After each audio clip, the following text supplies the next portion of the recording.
មានប្រិមត្តនារីសួរខ្ញុំថាហេតុអីបានជាមនុស្សប្រុសចូលចិត្តសន្យាហើយធ្វើមិនបានទៀតរឿងធ្វើបានមិនបានខ្ញុំប្រហែលជាមិនឆ្លើយកន្លែងពាក់កណ្ដាលហ្នឹងឯងពីព្រោះកុំថាតែមនុស្សប្រុសមនុស្សស្រីក៏ដោយពេលខ្លះសូម្បីតែសន្យាចំពោះខ្លួនឯងថាចាប់ពីស្អែកទៅងើបឲ្យបានព្រលឹមហាត់ប្រាណមុនចូលគេងក៏ពេលខ្លះយើងធ្វើអត់បានដែរអញ្ចឹងរឿងធ្វើបានខ្ញុំចែកតែដល់ឡែកប៉ុន្តែខ្ញុំចង់ឆ្លើយសំណួរថាហេតុអីបានមនុស្សប្រុសចូលចិត្តសន្យាខ្ញុំនឹងឆ្លើយថាដោយសារតែមនុស្សស្រីចូលចិត្តហើយជឿពាក្យសន្យារបស់គេបើគេមិនសន្យាក៏មិនស្រឡាញ់គេបើគេមិនសន្យាក៏មិនជឿគេដែរហើយមនុស្សប្រុសនៅពេលដែលគេតាមស្រឡាញ់យើងគេត្រូវការឲ្យយើងស្រឡាញ់គេអញ្ចឹងនៅពេលដែលមនុស្សស្រីមានទំនោរជឿនិងចូលចិត្តពាក្យសន្យាវាធ្វើឲ្យគេមានអារម្មណ៍ថាបើសិនជានិយាយអ្នកលក់អ្នកទិញអតិថិជនចូលចិត្តដូច្នេះគេត្រូវតែឃោសនាអញ្ចឹងឯង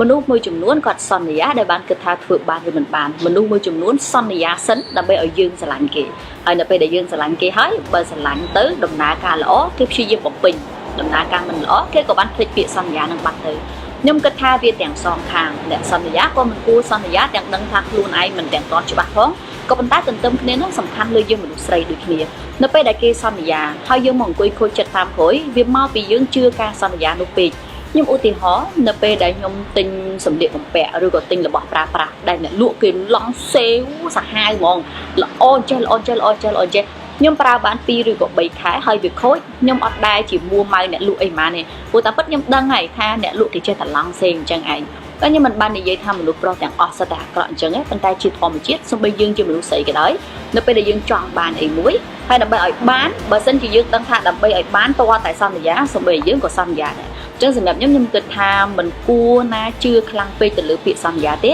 ប៉ុន្តែជឿទៅលើសកម្មភាពបើទោះបីជាមនុស្សប្រុសពេលខ្លះសន្យាក៏ដោយក៏មិនបានន័យថាយើងនិយាយថាគេនឹងក្បត់យើងទៅថ្ងៃក្រោយឬក៏យកយើងថ្ងៃក្រោយនឹងខ្ញុំអត់មាននិយាយថាមនុស្សប្រុសគាត់ដឹងតាអាក្រក់អញ្ចឹងណាក៏ប៉ុន្តែដើម្បីការពារកុំឲ្យយើងខូចចិត្តទៅថ្ងៃក្រោយហើយខូចចិត្តខ្លាំងពេកយើងមិនគួរជឿពាក្យសន្យារបស់គេពីដំបូងទេយើងគួរតែថាអូខេខ្ញុំទទួលឃើញឮហើយពាក្យសន្យាហ្នឹងប៉ុន្តែខ្ញុំនឹងចាំមើលសិនបើសិនជាយើងចេះទប់